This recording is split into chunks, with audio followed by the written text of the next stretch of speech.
waarop ons soms beland en die geloofspaaie wat ons bewandel. En my gespreksgenote vanmiddag, as ek hulle aan julle kan voorstel, is dan, as ek net ook kan sê, die gesprek vorm dan deel van die Johan Rousseau gespreksreeks, en dan is niemand anders nie as Johan Rousseau homself 'n gespreksgenoot vandag. Welkom Johan. En my ander gespreksgenoot is die nasionale boekeredakteur van Netwerk 24, Joe Prins. Baie welkom aan julle. Was 'n goeie rede hoekom julle gaan deelneem aan die gesprek, want julle het albei al verskillende geloofspaaie bewandel, en ons gaan juist dan nou vandag gesels oor die geloofsmigrasie. Toe ek nou 'n bietjie gedink het om my gedagtes reg te kry vir hierdie gesprek, het dit by my opgeval dat 'n realiteit in vandag se lewe is geloofsdiversiteit. Ek dink dit was nog altyd daar gewees, maar ek dink ons is vandag meer bewus daarvan, Johan en Joe, en miskien is daar ook 'n groter openheid rondom geloofsdiversiteit. En geloofsdiversiteit lei dan nou tot geloofsmigrasie. Maar voordat ons nou oor die migrasie gaan praat, het ek gedink, ek dink ons is al drie eintlik van dieselfde generasie agtergrond, kom van daai agtergrond af, so miskien as julle net 'n inleiding vir my kan sê wat julle geloofslewe betref, waar het dit begin in julle aan huis, in julle skool daar? Joe, kom ons begin sommer met jou. Ja, maar ek dink soos die meeste van ons en ons drie en vriende, kom ons almal maar meerendeels uit 'n Christelik religieuse opset uit. In hoe mate dit beoefen is net as 'n tradisie, maar as 'n geloof is 'n ander aspek. Maar ja, ek dink dit is maar van waar ek uitkom. En ook hoe geloof sentraal was, as ek nou antropologies dink daaraan, om 'n gemeenskap te bind, mekaar te ondersteun deur moeilike tye, siektes. Ek dink die kerk in Hebreë vertolk nogal so 'n funksie.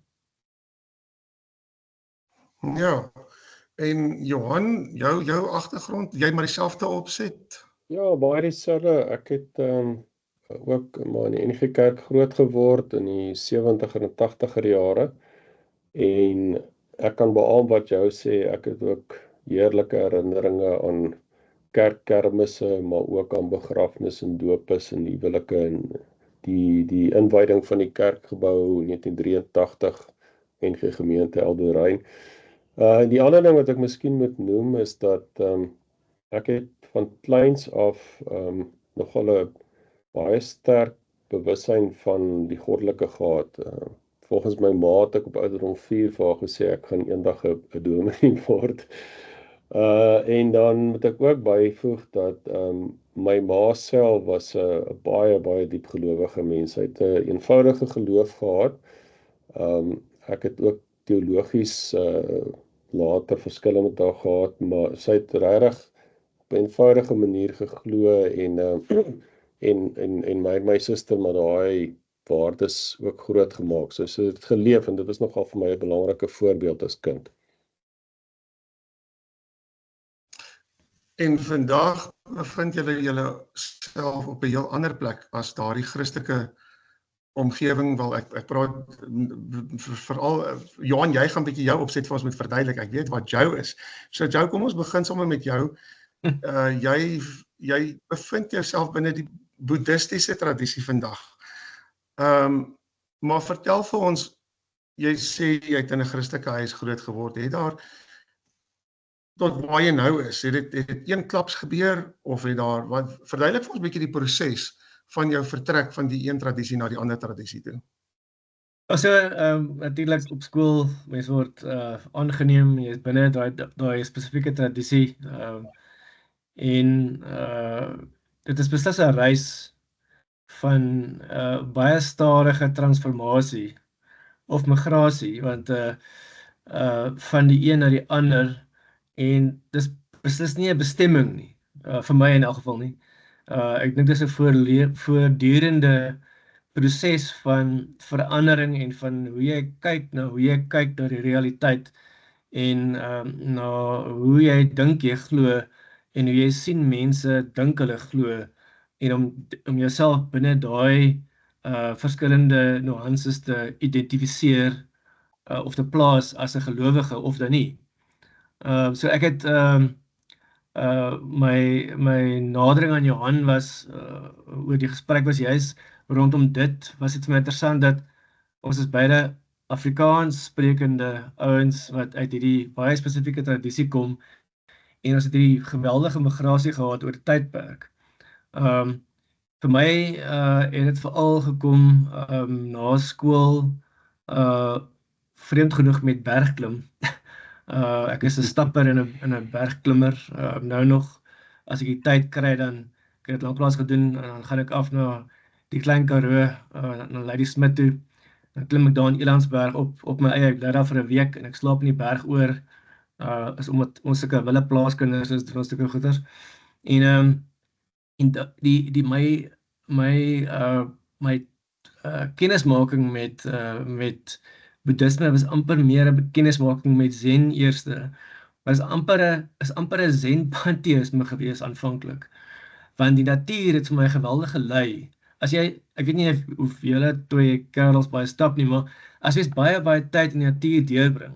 Sê net jy stap 'n dag 10 ure en jy slaap in die berg en jy stap môre weer 10 ure en jy slaap in die berg. Hier by die derde dag is jou sintuie so in tune met goed en jy sien bosinnelike goed wat gebeur wat nie wetenskaplik verklaar kan word nie. En dit het baie met my in die berge gebeur sonder enige substansie gebruik of so.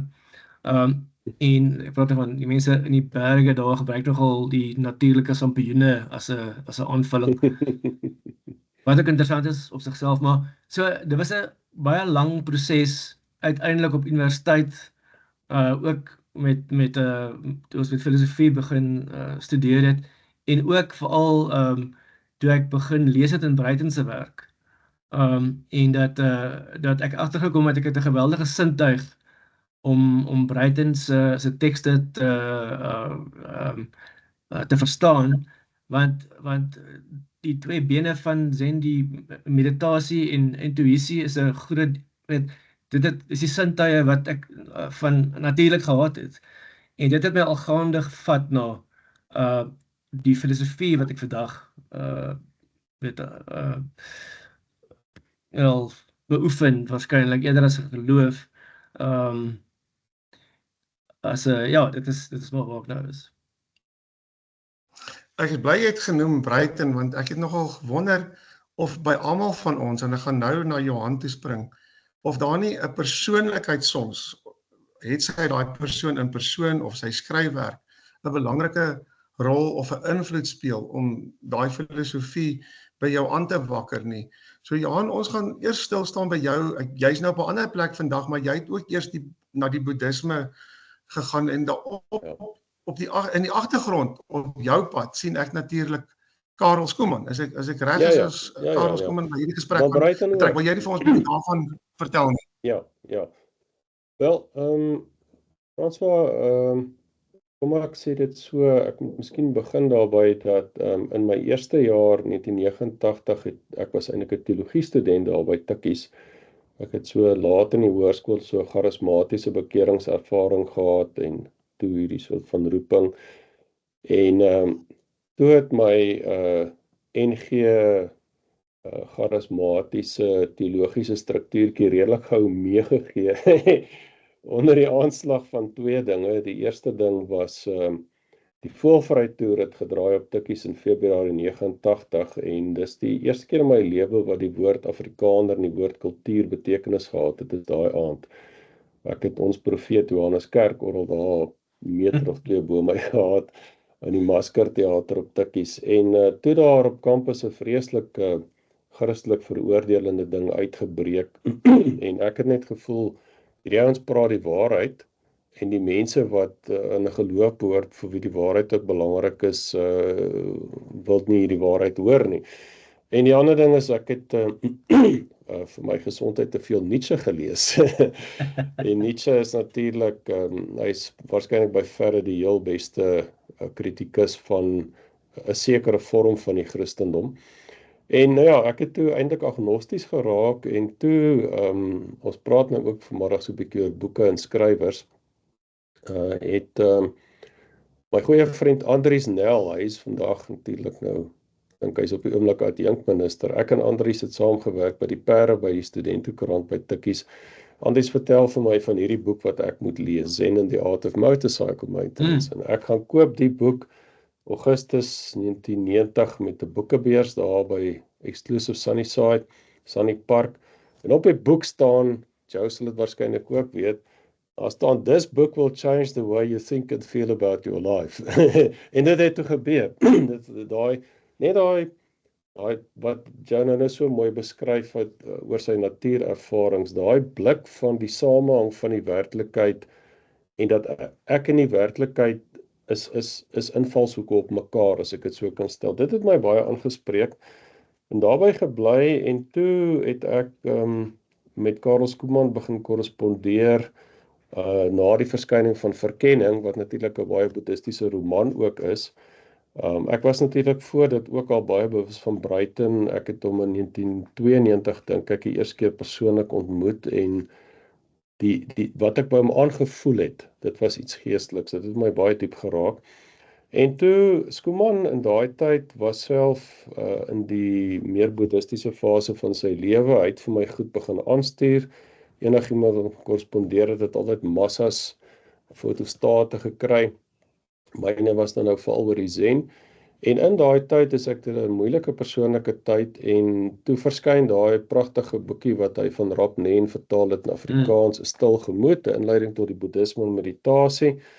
En so het ek daar, as ek reg onthou, in 1998, so in die ouderdom van 28, 29, het ek toe op my eie elke dag begin mediteer. Ek het elke fout in die boek gemaak, sonder om dit te weet, maar ek het dit daarom elke dag gedoen. En toe het ek is toe na Frankryk toe vir studies in Mei 2001 en in Augustus 2001 toe kom ek nou af maar deur die internet op Zen gemeenskap, 'n Sangha en toe blyk dit mettertyd die man wat toe my Zen meester sou word was sy meester was Bruiten se meester, Deshimaru. So dis in dieselfde Sangha wat ek in Bruiten toe beland het en dit was vir my altyd baie belangrik. Ek het wonderlike herinneringe aan hoe ek later vir 7 maande in die tempel wat Deshimaru in Frankryk gestig het ek daai boeddhistiese bundeltjie van Bruiten ook daar gelees. Joe, wat is die naam weer? Soos die nie, maar of met ander woorde, kan nie onthou nie. Maar ook daai van Koueberg, ek dink Val Du Plessis het vertaal ook as boeddhistiese gedigte. Nietemin en so het ek in die Zen eintlik dan nou maar baie formeel ingeskakel. Ek is toe 'n Zen monnik gewy op 31 Augustus 2003 by die tempel. En die vreemde ding is ek het 'n mistiese ervaring gehad. As jy nou gewy word as 'n monnik ook of as 'n bodhisattva, die eerste stap, dan moet jy nou daar jou beurt afwag in die ry van die gewydes, gewyddenis. En jy moet reg op jou knieë staan en jy leer maar, jy het maar 'n bietjie pyn in jou larig en dan kom jy nou uiteindelik voor die altaar waar jou meester dan die sertifikaat wat jou, die lyn van jou meester na sy meester tot by die Boeddha vir jou gee, plus jou simboliese bedelbakkie en jy ontvang ook jou kleed wat jy self met die hand moet weef, vir my 9 maande gevat. En op daai oomblik, toe ek daar staan, voor daai boeddhistiese altaar in die tempel in Frankryk, kry ek 'n helder gewaarwording, ek glo in God. Ja, okay, nou wat nou? En nou ja, toe was die volgende wat my gebeur het, is laat in 2005 het ek eendag iets oor Afrikaans gepubliseer in die Burger. Ek en my vrou het toe in Wes-Kaap gewoon. En die eerste Afrikaans-ortodokse priester, Vader Sagarias van Wyk, bel my uit die bloute, ek weet nie eens waar my nommer gekry het nie, en hy is natuurlijk ook baie lief vir Afrikaans. Hy het die ding gelees, en hy vra vir my, wil ek en my gesin nie, daai jaar die Versoeningsdag, die liturgie kom bywoon in die kapel op Robertson, buite Robertson, en dan net na die tyd 'n kort toespraakie gee oor Afrikaans en versoening. Ek sê, goed, dan kom nou nie, jy weet. En so het ek en my vrou en ons dogter uit haar eerste huwelik toe gegaan, Margo en my vrou Rika. En daar het ek 'n tweede mistiese ervaring, want die enigste ander keer wat my volwasse lewe my gebeur het, was die Regina Mundi Kerk in Soweto, wat ek een keer saam met die Frans Instituut besoek het. En toe ek so in die kapelletjie instap, het ek God gevoel. Maar hier is God. En dit was maar net so gewaarwording. En ons het die ortodokse dienste begin bywoon, so een keer 'n maand. Dit was vrek ver om te ry. Ek het aangegaan met my zen-praktyk. Ek spot altyd my vrou se voetbrug was 'n bietjie hoog, so sy het seer gekry, so op kruisbeen gesit het op haar meditasiekussing. En ons is Pretoria toe verplaas vir werk. Daar was nie Afrikaanse gemeente, ons is Australië toe en daar vir 3 jaar in Melbourne. En toe het ons baie begin pla dat ons kinders hoegenaamd geen blootstelling in die Christelike tradisie het nie, want dis maar die stories jy weggaan van iets wat jy vanselfsprekend aanvaar en herwaardeer jy dit. En ten minste net, noem maar dan nou maar daai morele grammatika, wat die Christelike tradisie, ek dink vir ons al drie ook gegee het. Ag, en ons het so 'n bietjie by die Katolieke Kerk probeer, dit het nie regtig gewerk nie. En toe gaan soek ons 'n ortodokse gemeenskap hier op, waar die Verenigde Nasies aanbid het. Daar was mense van oor die hele wêreld daar, en voertaal was Engels, en verskriklike lekker feeste gehou daar elke Sondag na die diens. Almal bring kos en iets om te drink, en is nou nie Coca-Cola nie. Nou ja, wat toe my finaal gebeur het om my ortodoks te maak, is eintlik 3 goed. Die eerste was, ek het vroeg in 2011, in ons 3de jaar in Melbourne, sit ek eendag oor die etensuur in my zen meditasie. Kruisbeen, mooi gefokus, alles, en skielik kry ek uit die bloute, eerste keer in seker 22 jaar, 'n behoefte om te bid. Waar kom dit nou vandaan? Nou ja, ek het nou maar so 'n bietjie gebid, en in die tyd ontdek ek tot my groot vreugde en verrassing, die ortodokse praktyk van gebed, die hesychasme, oftewel die stilgebed, is 90% dieselfde as wat ek in zen meditasie gedoen het. Die tegniek is dieselfde, die asemhaling is dieselfde, die postuur is dieselfde. Ek het onlangs met 'n navorser hier by ons departement 'n onderhoud vir lid net gedoen, en dit is nou ontdek dat die yogis, die Neoplatoniste in Alexandrië in die 4de eeu beïnvloed, en daai goed het neerslag gevind in die ortodokse praktyk van kontemplasie en stilgebed. Behalwe dat jy nou die persoonlike ook elemente, die spesifieke gebed wat jy oor en oor in harmonie met jou asemhaling herhaal. Dis die tweede ding wat my gebeur vir my doktorale navorsing, doen ek lees toe John Zizioulas se boek Being as Communion, waarin daar 'n rekonstruksie is van hoe die begrip van die drie eenheid in die vroeë kerk eintlik uitgewerk is. En daar ontdek ek 'n ding wat die NG Kerk my nooit van vertel het nie. Hulle het die term heiligmaking in die Afrikaans. Die begrip is eintlik in die Grieks theosis, oftewel vergoddelikking, wat heel eenvoudig gedefinieer kan word, maar dit nog meer as wat die ruim 'n lewe in beslag neem, die praktyk hiervan gaan 'n paar lewens in beslag neem, dat vir die ortodoksie beteken dit wat God van nature doen, volgens die Openbaring, naamlik dat hy die Seun en die Gees voortbring, so hy druk sy vryheid allereers uit in 'n daad van liefde en gemeenskap, dat ons dit deur genade kan leer, sodat ons mettertyd dit amper as tweede natuur het om ons vryheid ook konsekwent as liefde uit te druk. En dit was maar so 'n ontroerende idee. En dit is natuurlik iets wat jy oefen met askese en stilgebed, dit vat maar, soos ek sê, die hele lewe. Ek het nog so miskien een treukie al gegee. En dan die derde ding was iets wat meer mundaan. Ek dink Joe en ek dink ons aldrie het 'n liefde vir whisky. En ons het in die ortodoksie sê hulle baie keer, dis 'n dialektiek van vas en fees. Ons is nou juis vandag, hierdie Vrydag, aan die einde van 5 weke van die groot vas, in Engels Lent, voor die Heilige Week nou begin, môre. En dan het jy, aan die einde van Heilige Week, het jy dan die Paase en die opstandingsfees, en dis 'n moerse party. Jy hou 'n groot partytjie deurnag, jy weet.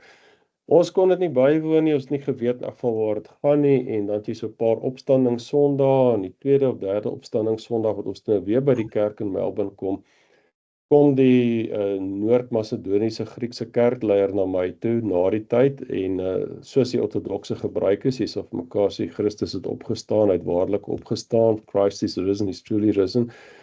Die ou nader my met so 'n skoon glasie Johnny Walker Gold in die hand. Hy sê vir my, Christ is risen. En daar het ek ortodoks geword finaal.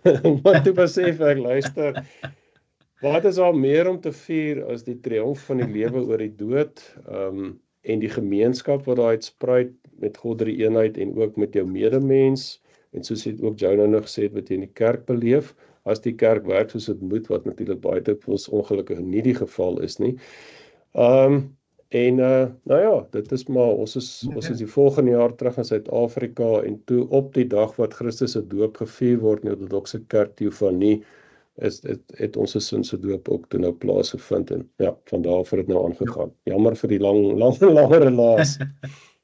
Nee, dit is 'n baie diep en interessante, fascinerende reis waarop jy jou bevind het, Johan, baie dankie daarvoor. Ek wil 'n bietjie stil staan, Joe, by die boeddhisme. Verduidelik bietjie vir ons. Eerstens wat ek by julle gehoor het, dit lyk vir my mense wat lees is dalk meer vatbaar vir geestelike migrasie. Boeke is gevaarlik. Ek weet nie, lees is gevaarlik. Die tweede ding is, ek het 'n advertensie die ander dag gesien. Daar in Bloemfontein is 'n bekende persoon. Ja, in Bloemfontein nogal, waar mense kan 'n zen sessie gaan doen. Johannes de Villiers nou. Ja, Johannes, ja. Ja. En ek het ook iewers al gelees, miskien het ek dit nie mooi verstaan wat ek gelees het nie. Kan enige persoon deelneem aan die boeddhisme of nie regtig nie? Is daar 'n verskil tussen zen en boeddhisme? Wil jy vir ons 'n bietjie vat op jou geestelike, wat is jou geestelike doelwit en wat beteken boeddhisme vir jou? Ek het geensins 'n ortodokse benadering tot boeddhisme nie. Ek is hoogstens 'n sekulêre beoefenaar van zen. En wat ek probeer doen met zen daagliks is, omdat ek 2 tieners in die huis het, is daar min tyd vir stilte.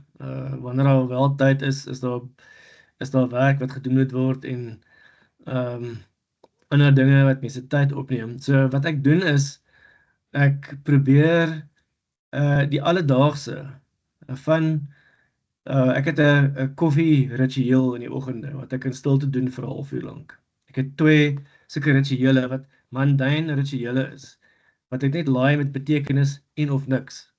So ek gaan deur dit, ek doen spesifieke goed, ek lê 'n kleed neer, ek haal 'n kleur uit van 'n sekere kleur, 'n melkbekertjie, 'n sekere kleur beker.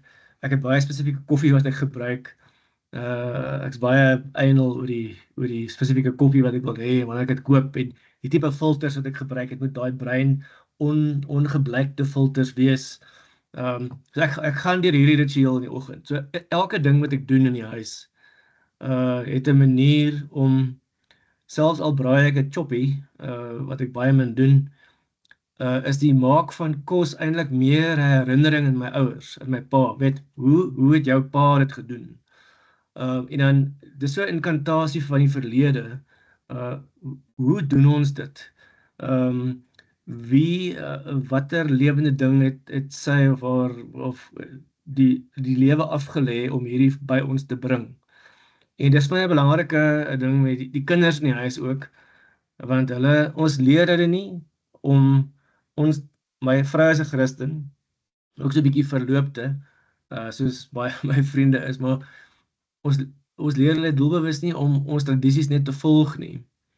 Maar ek probeer hulle blootstel aan verskillende maniere van glo en dink, en dat hulle uiteindelik self by daai besluit moet kom. Nie, ek glo nie omdat my ouers dit of dat glo nie. Dis my jongste in die laerskool het hulle die klasie in Louwgeldnys gevra, wie's Christene in die klas? Toe hy op 11 sê, hy het nie sy hand opgesteek nie. Vra die juffrou vir hom nou, toe sê hy nie, hy weet nog nie. En ek hou van daai oop lei, dat hy kan uitkom by wanneer hy uiteindelik weet of hy dink hy weet, dan kan hy die besluit maak. En ek hou daarvan, en ek en die kinders praat baie oor, hulle is 14 en 16, amper 16, ons praat baie oor die manier van glo, net omdat jou ouers op 'n sekere manier glo, en ek sien baie van my pelle wat op universiteit die groot kuiergatte was, wat nou terugrevert na die geloof waarin hulle groot geword het, want hulle het skielik kinders in die huis, weet, dan jou kinders mag nie hel toe gaan nie, hulle moet gedoop word. So dis 'n interessante verloop van mense wat in die tradisie is, maar wat net weer soort van terugval daarop, en wat ek verseker weet, hulle is nie intens gelowige mense. Maar in elk geval, ek ondermyn so die idee van om baie goed in die huis en in die tuin veral ook, weer by die natuur, baie bewustelik te doen. Ons het 'n hond in die huis, en hy het daar so ons het nou weg in Blauwbergstrand vir 'n week, en daar so een oomblik, wanneer my vrou uit die huis uit is, die kinders by die skool is, en dis net ek en die hond in die huis, as ek so 40 minute venster, dan kom hy na my toe, dan sit hy voor my en kyk, is 'n Boston Terrier, dat hy's die ongelooflike krag omskakelaar, inverter, hy het nou in die son geleë, maar hy is swart lyfie van hom, hy's vuurwarm, dan kom staan hy voor my, hy doen niks nie, hy sit hy so in stilte, dan tel ek hom op my skoot, dan hy paas letterlik uit, en daai oomblikke wat die oorgang van hierdie Vitamiin D van hom af na my toe kom, is regtig 'n ongelooflike besonderse oomblik, waar daar besonder min gebeur, maar ook baie, hoe dit my dat voel, dat ek connected is met alles rondom my. En ek dink dit is deel van die hoe mens die gewone oomblikke laai met betekenis, en maar net eenvoudig hier te wees. En dit is nogal vir my 'n daaglikse, mense kop gaan mos maar allerlei rigtings toe, al die dinge wat in jou lewe gebeur, en ek wil poesie skryf en kortverhale, en ek het 'n boekeblad om te doen, en die ene moet blokfluit toe gaan, en daai ene moet gimnastiek toe gaan, en whatever, maar daar's tye wat jy net moet sê, ek is nou hier, en hier is ek. Het klink vir my as jou vrou nogal baie geduld met al jou rituele moet hê, in die kombuis. Baie lief vir haar. Maar hoe dink jy het nou genoem van jou kinders, dit lyk of daar 'n openheid oor dit is, miskien 'n vraag wat julle albei kan antwoord, ons begin by jou, Joe, wat is die ideaal, hoe moet ons kinders blootstel aan geloofsdiversiteit, en los ons die keuse heeltemal vir hulle, moet daar blootstelling wees vir die kinders, byvoorbeeld? Ek moet, want anders is daar, hulle het dan allerlei ander invloede. Ek's baie krities oor geloof in skole, en ook hoe dit beoefen word. Ek dink nie die skool is 'n plek daarvoor nie. Geloof is so 'n persoonlike ding. En ek weet baie skole se uitgangspunt is, of 'n deel van die verkoopsmateriaal is, advertensiemateriaal is, ons het 'n Christelike religieuse ethos, ons het respek vir mekaar, maar dan wanneer my kinders by die skool is daar nie noodwendig respek vir andersheid nie, want hulle is nie noodwendig Christen nie, hulle dink maar net anders oor geloof. En die idee van andersheid is altyd so 'n bedreiging of dit voel vir my dat andersheid, of jy nou 'n moslim is, of 'n Christen is, of 'n katoliek is, dit voel vir my, die idee van andersheid is 'n bedreiging vir mense. Wat ek altyd vir my kinders vra is maar, as jy nou 'n meisie is en jy is into meisies, hoekom moet dit 'n bedreiging wees vir iemand wat dit nie as sodanig goedkeur nie, of as jy 'n ander geloof aanhang as ek, hoekom moet dit 'n bedreiging wees vir my geloof? Dis my geloof tussen my en die deity wat ek besluit om te glo, is met 'n verhouding tussen ons, daar's nie 'n derde party hier nie. So dit is so interessant, ek onthou ek het 'n diensjaar gedoen vir SCAS in 19, die datums gaan onthou, 1990. En ons was die eerste groep waar die diensjaar vir Christus gedoen het. en hierdie land getoer het. Ons was toe nog Sport vir Christus aksie Suid-Afrika. En ek hou van die goed wat ons by mense gevestig het, wat ek baie min sien in Christene wat beoefen is, die vrugte van die Gees. Weet, liefde, vreugde, vrede, verdraagsaamheid. Ek sien baie min daarvan, en dat mense eintlik dink maar, die joy, waar is die vreugde in julle lewe? Dit is die vrugte van die Gees, en julle is veronderstel om hierdie dinge te hê, maar julle het dit nie in julle arsenaal nie. That always gets me. Maar die onverdraagsaamheid uit geloofsstrukture kry my nogal dikwels onder. En ek dink my kinders, ek het ook vir hulle gesê, hulle het op skool daarmee te doen, maar dit gaan nie anders wees na skool nie.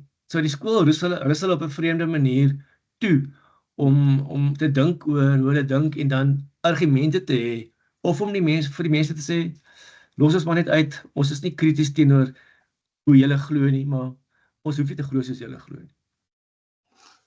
Johan, ek het die ander dag gelees, ek dink die realiteit is ook dat ek dink 85% van Suid-Afrika hang die Christelike geloof aan. Maar ek dink ook tyd het verander. Ek onthou toe ons skool klaar gemaak het, sou jy nie 'n werk gekry het as jy nie getuieskrif gehad het van die doop nie. Ek dink ons het al daarom verby daai ons het al daai grens oorgesteek. Ek dink die kerk se rol is daarom al 'n bietjie minder. Johan, ek weet nie of jy daarmee saamstem nie. Hoe sien jy verdraagsaamheid in die groter gemeenskap? Of Ek wil ook eers 'n bietjie aansluit by wat jou gesê het. Ek kan met baie van wat hy gesê het baie sterk identifiseer. Ek het dit al dikwels ook gedink en gesê en geskryf. Ek dink die ding wat die wêreld die meeste skade gedoen het, is swak teologie. Om oor die goddelike te spreek en dit nie deurdag te doen nie, en dit rig geweldige skade aan. Jy kan ontsettend baie probleme daarna toe terugvoer. En ek stem met jou heeltemal saam. My waarneming ook van hoe die Afrikaanse skole vandag funksioneer, ten minste waar my kinders nou op skool was. Nie altyd nie, maar veral die een skool waarmee ons te doen gehad het, het ek eendag vir my vrou gesê, ons was so by 'n skoolbyeenkoms en so teologiese analfabeet, het daar die saalopening gedoen. En platvloerse goed gedoen om na die kinders van die vreugde van die Gees, dit was net heeltemal eintlik walglik. So hierdie charismatiese sekte het 'n geweldige inslag gevind, dink ek, onder ons geslag Afrikaners en jonger nog meer. En toe het ek vir my vrou gesê, weet jy wat sien jy hierso, is die volkskerk van ons jeug is nou geprivatiseer. En ek vind dit eenvoudig afstootlik. So, en dan die tweede ding wat ek ook net wil sê oor kinders, jy weet, en hoe hulle geloof hanteer. Ek dink in die eerste plek, ek hou baie van wat jou sê, jou kinders gaan in elk geval blootstelling kry, jy weet, so jy kan net sowel ook vir hulle blootstelling gee, dit gaan altydlik alles af oor hoe jy dit doen, né? En as ek nou jou se metafoor, my boeddhistiese gespreksgenoot se metafoor kan gebruik, as jou kinders nie die vrugte van die Gees by jou sien, as jy Christelik is nie, maar waarmee is jy besig, né? So ons het, vir wat dit nou werd is, in die tyd wat ek nog formeel Zen monnik was, my dogter se biologiese pa is 'n Christen, en ek het van my kant af hom gesê, ek onderneem, hy het nie eens gevra daarvoor nie, ek het dit sommer gesê, dat ek sal nie haar boeddhisties groot maak, bewustelik of wat nie. Sy was bewus daarvan, ek klim op my meditasiekussing, en ons het soms 'n byeenkoms gehad met mense wat saam met my kom sit het en so aan. En ook toe ons nou my seun was nog baie klein gewees, so hy was so 4,5 toe ons die ortodokse kerk begin besoek het. Hy het self van kleins af baie spontaan daarmee geïdentifiseer. Ek dink die heel eerste Sondag wat ons met hom by die ortodokse kerkie in Melbourne was, toe verwys hy na die wierook, en hy sê vir my, pappa, hierdie kerk ruik lekker. So, en hy is vernoem na die heilige apostel Thomas, so hulle die tweede Sondag daar het hulle vir my 'n ikoon gegee van Thomas, wat sy vingers in die wonde van Christus op die letsels gesit het. So hy het van kleins af baie spontaan in dit ingegroei. Kom ek sê die strenger kante van die ortodoksie, soos om te bieg of om die stilgebed te beoefen, die meer gedissiplineerd of om te vas.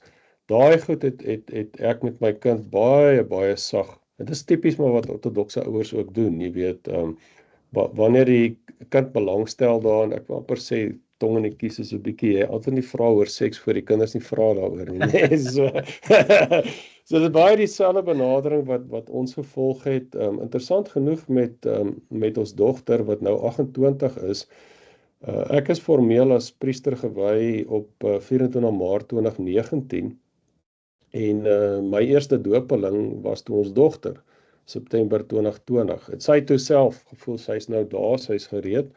Was hoegenaamd geen dwang of wat ook al nie. So ek wil graag glo dat ons kinders in ons huis 'n bepaalde voorbeeld gesien het waarin lewensgenieting en hier wees, die teenwoordigheid is in die ortodokse tradisie enorm belangrik, net soos in die boeddhisme dat hulle iets daarvan gekry het. Ek het baie met kinders gepraat oor wysheid, en die wysheid, die motief van wysheid is ook geweldig belangrik in sowel die boeddhisme as die ortodoksie. En dan, ek het natuurlik om ander redes as Joe, het ek met dieselfde dilemma gesit met die skole. Naamlik dat my kinders het ook nie uit 'n standaard Christelike huis gekom nie. En ons het byvoorbeeld met ons dogter die ervaring gehad, daar was nou so 'n geloofsgroep, so so 'n jeuggroep wat amper semi-verpligtend was en sy het baie gou ontuis gevoel daar en ek het toe vir die adjunkhoof geskryf en gesê, weet jy, ons kom uit die oorspronklike Christelike kerk en ons is nie gemaklik met wat hier in die naam van die Christendom gedoen word nie. Ek wil my dogter nie aan blootstel nie en tot sy ewige krediet het hy dadelik my gesê, jou kind kan pouse in my klaskamer gaan sit en daar het sy saam met al die alternatiewe ouetjies en meisies gesit. So ek moet absoluut saam met jou stem. Ek dink dit is ek is nie so, as ek dit so mag stel, ek dink as 'n ou praat oor 'n Christelike ethos, en dit as sodanig pla my nie in 'n skool nie, want 'n skool moet tog een of ander ethos hê, nie, en ek met die sekulêre ethos is nie 'n neutrale een nie, daar is nie so iets nie. Maar ek is baie ongemaklik met hoe dit dikwels ingekleed word, en die semi-verpligtendheid wat daarmee saamgaan. En as jy nou nie saam by einkomste wil gaan nie, jy kan buite bly, maar daar is iets soos portierdruk en tieners is baie gevoelig vir die goed. En dan, François, jy het gevra oor groter verdraagsaamheid oor die goed in die gemeenskap, as ek reg onthou. Ja. Ja, ek dink tye het verander, jy weet, ek het verlede jaar het ek die Franse filosoof wat ook 'n Katoliek is, Chantal Delsol, sy het 'n pragtige boekie geskryf in Afrikaans, die tema was die einde van die Christendom. En sy voer die argument daar wat deur heelwat groot Christelike denkers die afgelope 50 jaar en meer gevoer is dat die oomblik wanneer die Christendom die staatsgodsdienst van die Romeinse Ryk word, is dit 'n ontsettend tweesnydende swaard. Want aan die een kant het dit geweldige bronne oopgemaak vir die Christendom en as wat daarmee saamgaan, siekesorg, armesorg, onderwys. Terselfdertyd is dis die kontaminasie van mag, nê. En Delsol maak dan die punt dat die Christendom in Europa vandag eintlik met die sekularisasie glad nie meer 'n magsfaktor is nie, en sy sê dit is eintlik 'n baie goeie ding. En ek voel baie sterk ook daaroor. Die heilige Johannes Chrysostomos, 'n 4de eeuse ortodokse patriarg van Konstantinopel, het gesê, indien dit met dwang gepaard gaan en nie met oortuiging nie, is dit nie meer Christelik nie. En ek dink enige selfrespekteerende geestelike tradisie sal waarskynlik ook so 'n siening hê. En so ek is baie bly daaroor dat die Christelike kerkverbande in die Afrikaanse wêreld se mag is baie gerelativeer. Ek dink is 'n baie goeie ding. Ek voel ook dat skole, nou gaan ek myself weer spreek, ek dink, laat ek dit so stel, die Christelike ethos kan ek in 'n sekere sin nog verduur, maar ek hou nie baie van godsdienst in skole nie, so ek het so kan. As jy 'n kerkskool het of so, ja, ortodokse skool of 'n katolieke, dis 'n ander saak, jy weet.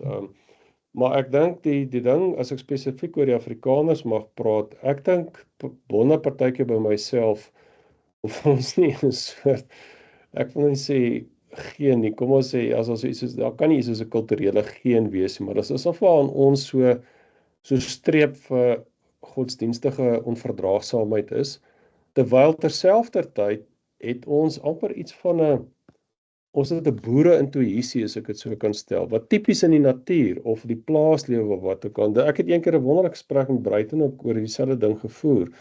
So dit is vir my asof as die geloofsbeoefening in 'n Afrikaanse skool te bewus raak of 'n Afrikaanse instelling, dis asof daar 'n verharding en 'n sluiting plaasvind wat my beslis nie aanstaan nie. Ja, so ek voel die kerk is in daai sin nogal gerelativeer, en vir 'n kerk om werklik voor te bestaan, weer eens wat jou gesê het, is heeltemal waar. Dit moet die vrugte van die Gees dra, anders waarmee is dit besig, jy weet. Ek moet ook met jou saamstem dat baie van wat in die Christendom in Suid-Afrika aangaan, of mense wat so identifiseer, ek weet nie wat ek daar sien, stem my ongemaklik. Ek wil net byvoeg, net wat dit sê, die 7 maande wat ek in die Zen-tempel in Frankryk gewoon het, dit in my eie lewe was dit 'n geweldige ingrypende ervaring. Dis 'n bietjie soos 'n dieetfoto's, daar's 'n voor en 'n na. Ek het ook heelwat maarder uit die tempel gekom van al die hande arbeid en dis meer, maar terselfdertyd het ek in daai tempel van die mees antisosiale gedrag van my hele lewe gesien. En ek weet Dani Goosen, die filosoof, het eendag vir my 'n interessante ding gesê, en hy was eintlik 'n formele godsdienstfilosoof. In die religie is die lyn tussen patologie en verheffing is 'n baie dun lyn. Nee, is 'n baie dun lyntjie. So ek dink dit is ook belangrik dat ons mekaar sê, al praat ons 'n bietjie meer en amper 'n kleiner Afrikaanse verband en tussen die Christendom en die Boeddhisme. Ek dink in die religieuse as sodanig jy kan die heel mooiste goed daar sien, maar dinge kan aaklig skeefloop. Ja. Joe, Ekskuus Franco, ek wil net gou, daar's 'n baie lekker boek. Baie lekker boek wat ek vergeet het om te noem. Ek weet nie of Johan dit het nie, maar daar's 'n National Geographic boek. Dit lyk amper soos 'n koffietafelboek met lieflike foto's. Die inleiding is deur Desmond Tutu.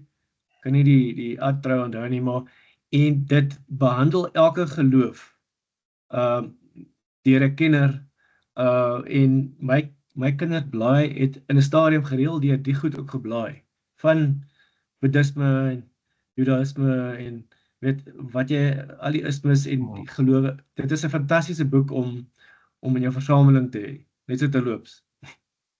Wel, ek dink dis juist wat ek net nou op gesinspeel het, is dat 'n mens veral deur miskien literatuur hulle blootstel om te sê dit is die opsies daar buite. Want ek dink baie van die gelowe, Johan, dink jy nie baie gelowe of tradisies het ook baie goed in gemeen met mekaar nie. Soek Joe? Ja, Frans, ekskuus, kan ek net gou daarop reageer? Ek wil net die punt maak. Ek het een keer, en dis ook nie wat ek by Joe hoor nie, maar ek het eenmaal in Australië, kyk, Australië is werklik baie sekulêr en baie liberaal, weet, individuele keusevryheid is omtrent die nommer 1 waarde daar. En ek het op 'n dag daar, my seun was bevriend, soos sy skoolmaatjies, 'n baie oulike gesin. Nou, die ma was van Italiaans Katolieke afkoms en die pa van Griekse afkoms ortodoks. En die man vertel vir my, nou praat jy van kindertjies wat 5 jaar oud is, maar hy vertel vir my die dag, het was op my seun se een verjaarsdagpartytjie. Hulle wil nie vir hulle kinders kies nie. So wat hulle doen, partykeer neem hulle die kinders ortodokse kerk toe, partykeer Katolieke kerk toe, en party Sondae doen hulle sommer niks nie. Nou ek dink wat dit eintlik is, dis die illusie van vryheid. Jy's eintlik besig om te abdikeer.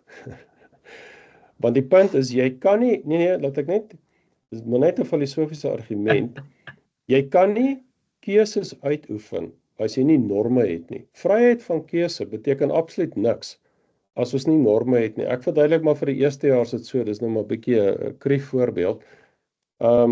Baie keer sê ons vandag vir mekaar, man, is dit vir jou werk, nê? Daai soort van relativisme, pragmatisme.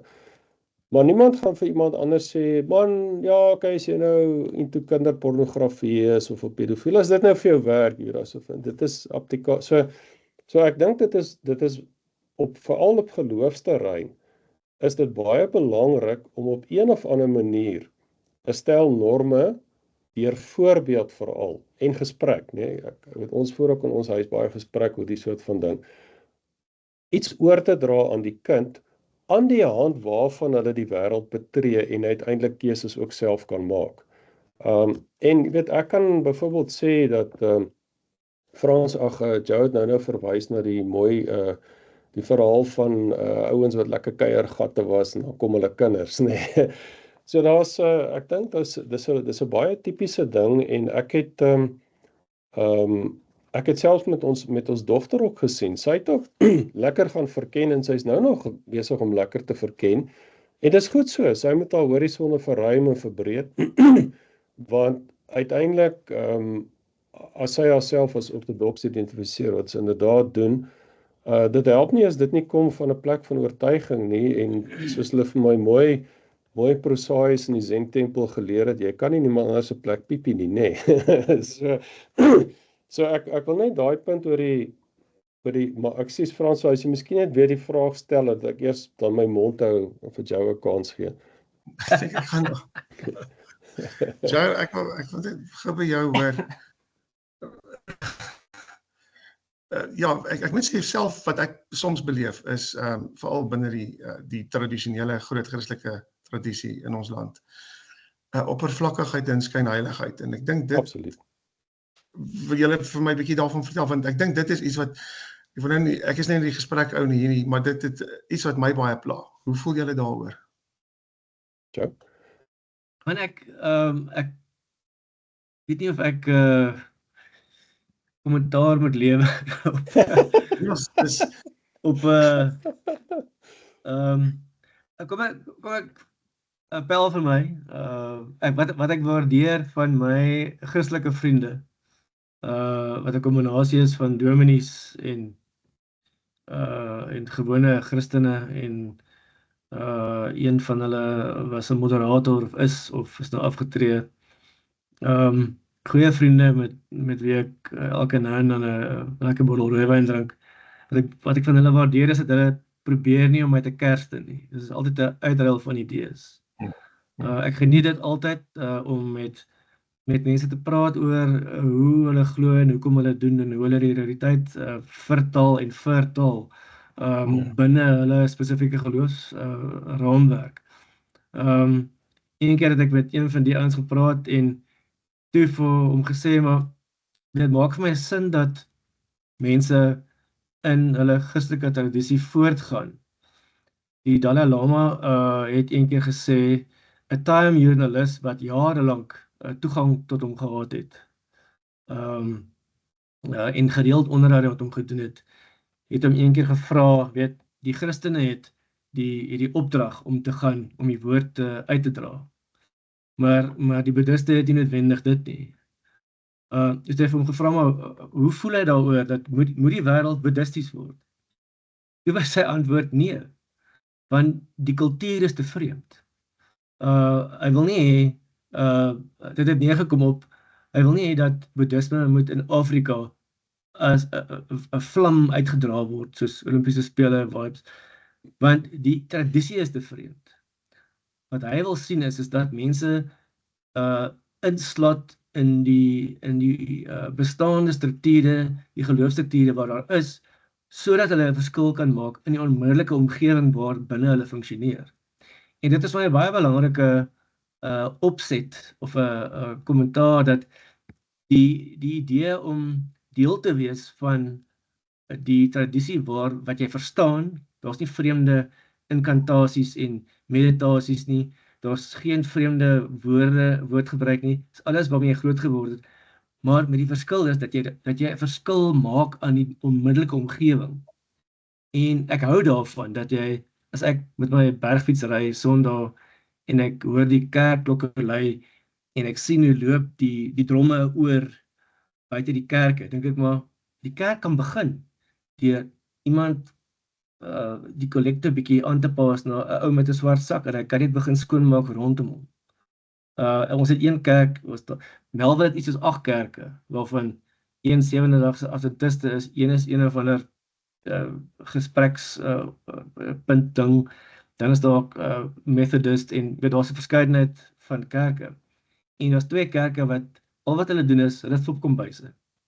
En ek geniet daai onmiddellike hulp om mense se honger te verlig. Die klomp straatmense. Ek hou daarvan dat die kerk aktief, jy kan dit sien in die onmiddellike omgewing. So dit was baie belangrik dat die Dalai Lama het gesê dat omdat die kultuur so vreemd is vir ons, hoef mense nie noodwendig solank hulle engage met die tradisie waarmee hulle bekend is en 'n verskil maak aan die mense rondom hulle en die omgewing rondom hulle. Ja. Weet nie of ek jou Ek dink geantwoord. jy het dit eendag op Facebook raakgevat. Jy het gesê jy wil nie hoor wat iemand glo nie, jy wil sien wat hy glo. Presies, ja. Ja. Johan, as Ekskuus, ja, ek onthou nou, jy het ook gevra oor die gemeenskaplikhede tussen tradisies. Ons kan nou daarby uitkom, maar ek wil graag aansluit by wat jy nou gesê het oor die praktyk, né?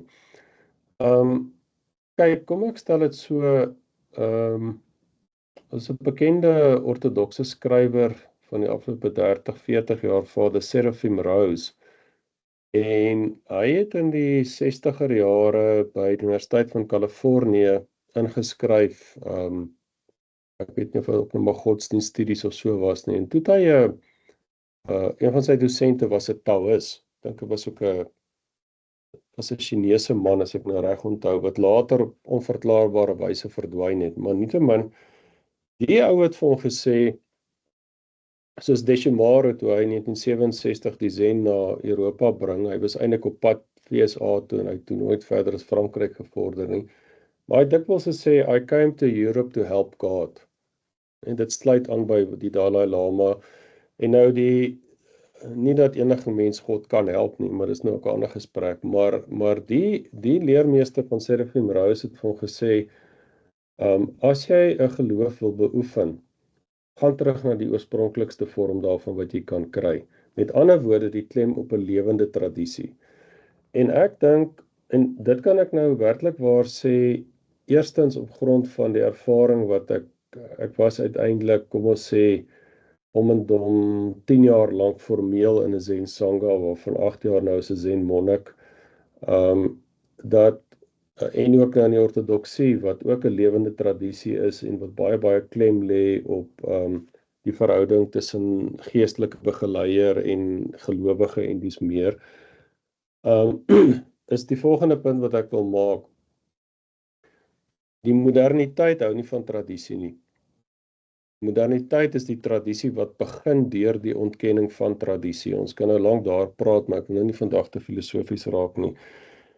En dit dink ek het 'n paar gevolge gehad, en een daarvan is dat modernisering is ongelooflik ontwrigtend vir tradisionele gemeenskappe en vir geloofstradisies. En dit het die Christendom geweldig hard geslaan, dit het verseker ook die boeddhistiese wêreld baie hard geslaan. As jy byvoorbeeld kyk, die gedwonge modernisering van Japan, toe die Meiji keiser in 1865 besluit het, dis nou wat hulle gaan doen onder Amerikaanse druk.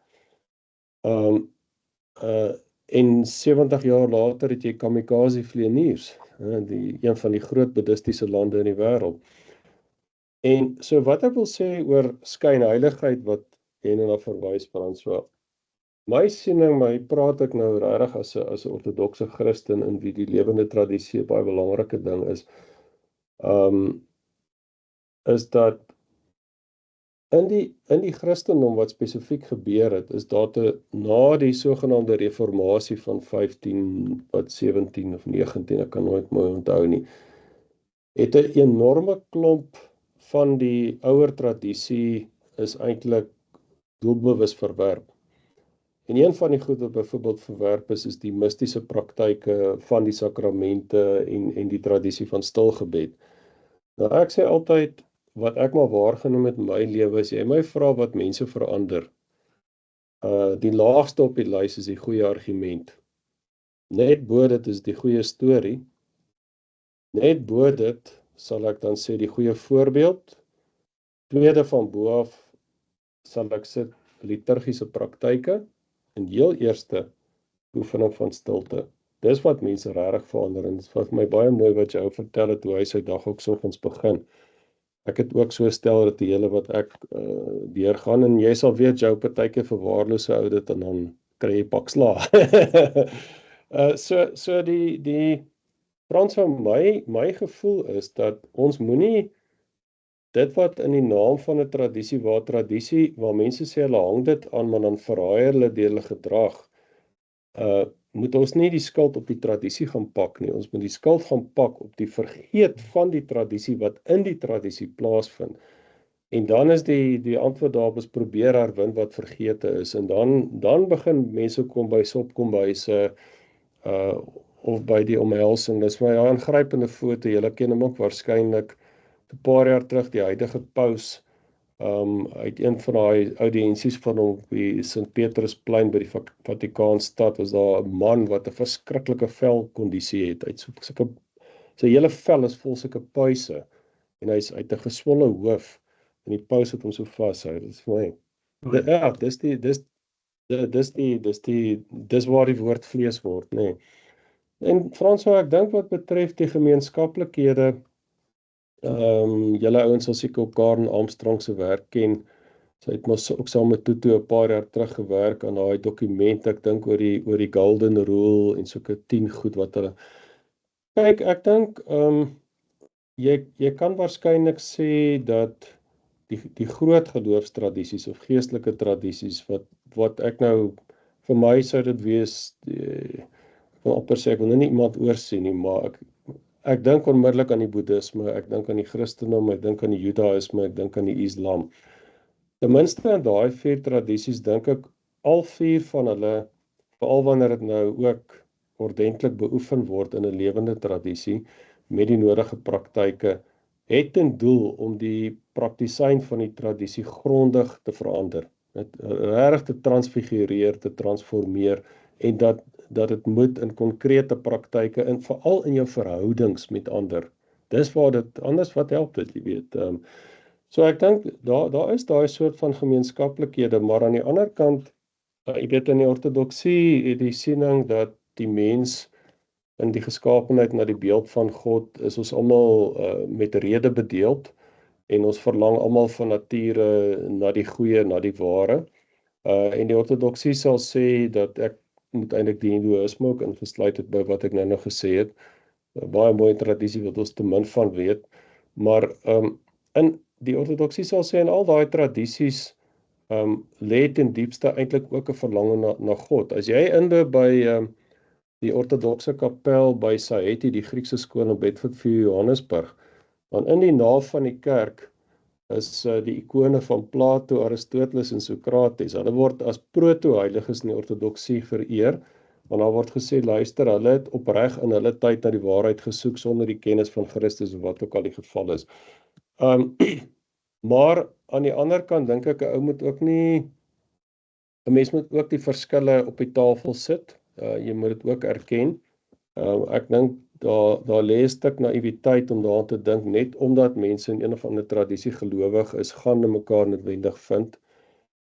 Ek bedoel, jy hoef net te kyk na wat tans aangaan in Israel en in Gaza. Nou ja, so kan 'n mens nou, daar is daai ooreenkomste, maar daar's ook verskille.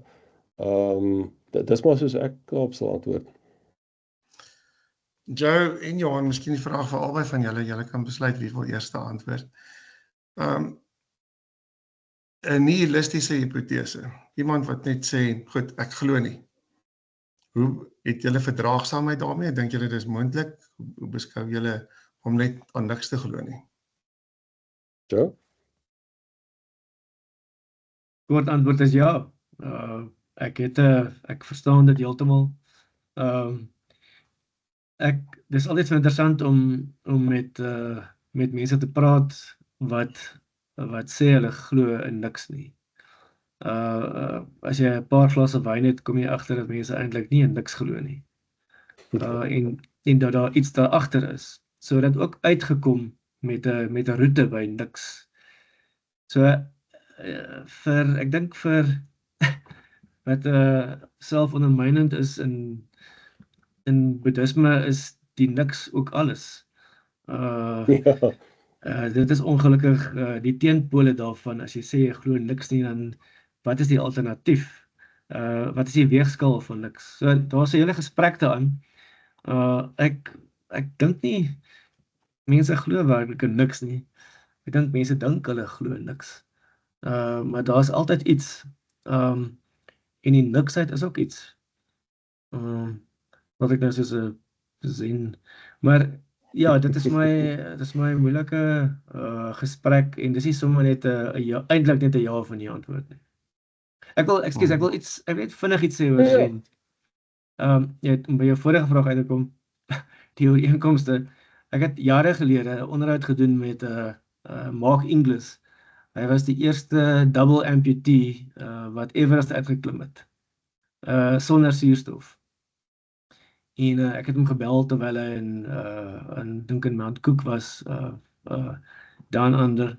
En een van die vreemde goed wat hy gesê het is omdat hy nie bene het onder sy knieë nie, het hy eintlik 'n voordeel bo gewone bergklimmers, want hy het meer bloed vir die volume van sy lyf, so hy het meer suurstof. Wat ek vir interessant was, maar in elk geval net so sidebar. En hy is ook 'n beoefenaar van zen, maar hy kom uit 'n streng katholieke huis uit. En toe het ek en hy begin praat oor hoe is dit dat zen 'n ampere dat zen moontlik is om verskillende gelowe te aksentueer. Dat jy hierdie roete van zen jou eie manier van jou eie tradisie kan aksentueer. En ek dink daar is vir my iets daarin wat zen nie noodwendig maar natuurlik uit boeddhisme kom, maar dat zen nie beperk tot boeddhisme nie. En Mark Inglis het dit by my tuis gebring dat zen dalk so 'n bietjie tussenin die dinge beweeg as jy dit reg interpreteer. Ek stem volkome met jou saam. Volkome. Ek dink om die waarheid sê my eie verhaal is 'n bevestiging daarvan. Dat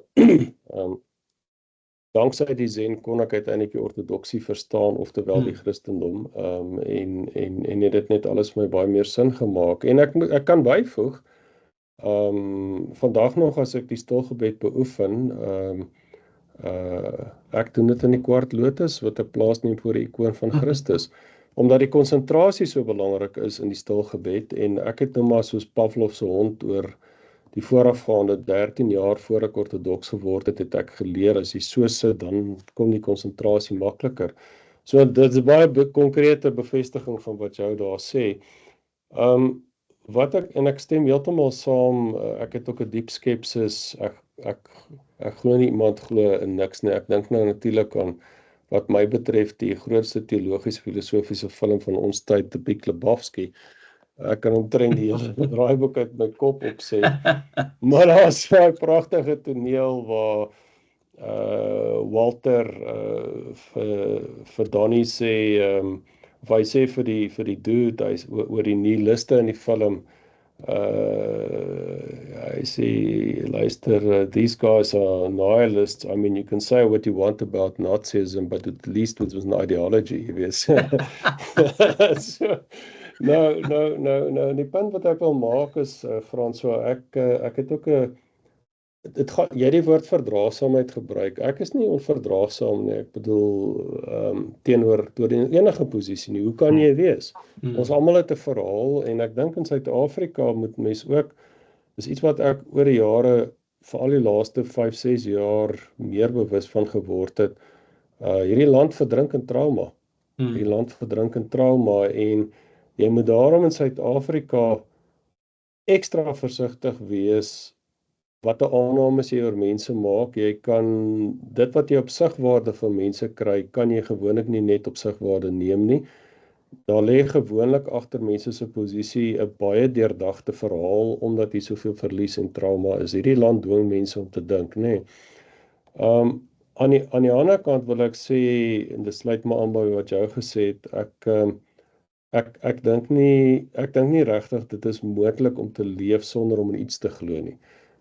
So ek het meer 'n skepsis daaroor. En ja, ek dink die neuroloog het mos so in die einde van die vorige eeu begin navorsing doen. Daar's mos die hipotese dat ek praat van die G-kol. Dis natuurlik die godkol. die menslike brein ons is neurologies so aan mekaar gesit dat ons wil glo, nê.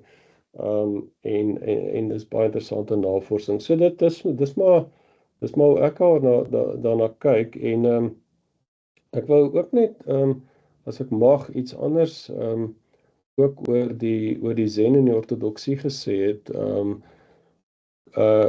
Die Zen, Joe, jy sal nou weet, Dogen, wat nou die grondlegger van die Soto Zen in Japan is, hy het sy pa is eerste dood en ek dink toe sterf sy ma toe hy 8 jaar oud was. En die verhaal gaan dat hy by die begrafnisseremonie gestaan, sy was dink ek uit die adelstand, en daartoe word toe 'n wierookstokkie gebrand en hy het hierdie diepe hartseer oor sy ma en hy sien daai rookie wat so trek en hy word bewus van die verganklikheid van alles.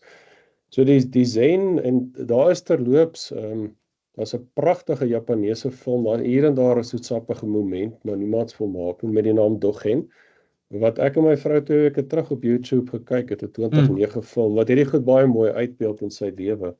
Wat ek wil sê is, François, is dat die Zen is grondig 'n geweldige melankoliese tradisie. Dis 'n tradisie wat klemloop verganklikheid, op die voorlopigheid van dinge. Die Zen poësie ook, die haikus, Basho, die groot haiku digter, gaan beliggaam alles hierdie soort van goed. En dit is 'n ding wat ek ook in die ortodoksie gevind het. Ek sê altyd so 'n bietjie tong in die kies vir die mense, van die groot Christelike strominge, as jy nou in musikale terme praat, die ortodoksie is die blues weergawe van die Christendom. So die ortodoksie het ook die teologie van verlange, en van trane en so aan, wat baie op my resoneer wat ek in die Zen ervaar het.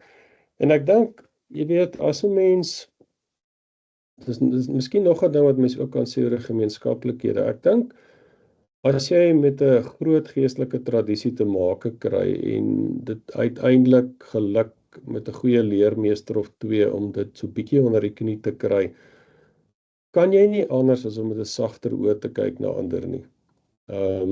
Want jy besef, jy moet tot 'n besef kom van jou eie tekortkoming, jou eie onafheid. En ek dink dat die houding van veroordeling sprei ten diepste uit 'n onvermoë om met jou eie gebrokenheid vrede te maak. En dit is vir my een van die hartseerste goed wat kan gebeur, dat in die Zen sal jy kry dat mense dit militêr toeëien, daai presiese gebare en so aan, en dan gaan die venster toe. En so kry ons in die Christendom ook, jy weet, sê nou maar die idee, dit gaan alles net oor presies wat jy glo, en wat staan jy hiervoor, en wat staan jy daarvoor, dit raak hy keiharde dogma, terwyl ware dogma is misties, nee. So jy, as jy nie daai deurbraak kry om jou eie onafheid en onvoltooidheid mee vrede te maak nie, gaan jy veroordelend wees, en nou ja, dan kom al aan 'n goggas. Joe, ek dink ons staan einde se kant met die gesprek. Ek dink ons het baie gesê. Ek het dit baie geniet om na julle stories te luister. Julle het nou verskillende stories gehad. Klink of julle nog eintlik maar baie op dieselfde plek is, beide van julle.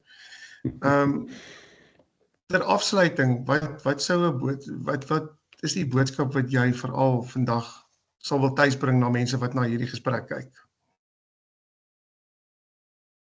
Ek dink dit is moeilik om te glo. Soos Johan gesê het, is weet, daar lê, ons is almal lesers, daar lê intellektuele grondslag daaronder.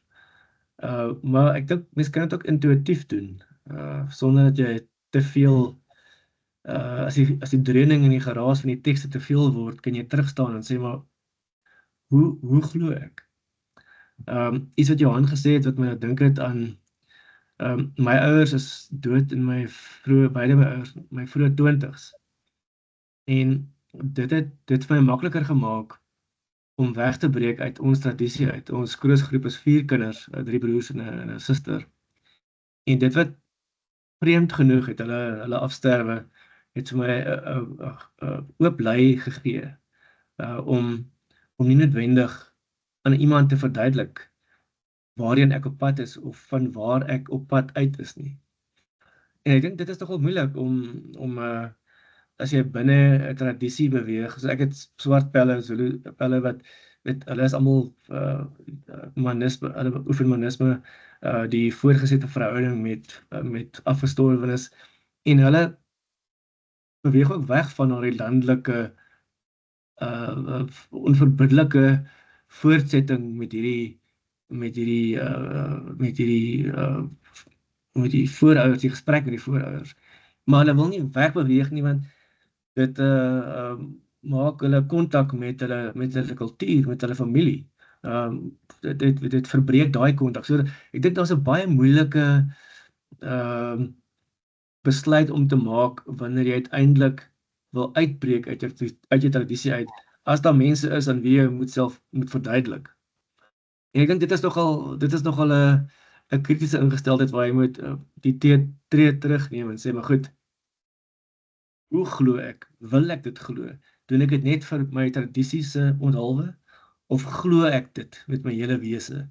En ek dink daai twee verskille, die net tradisie of glo ek dit, is 'n belangrike onderskeid wat jy vir jouself moet tref. Dis asof wat ek by jou hoor is dat jy moet 'n waarheid in jouself ontdek, Johan. Ja, ek dink so. Hoe voel jy oor 'n waarheid? Ja, ek wil vir die priester 'n boodskap vra.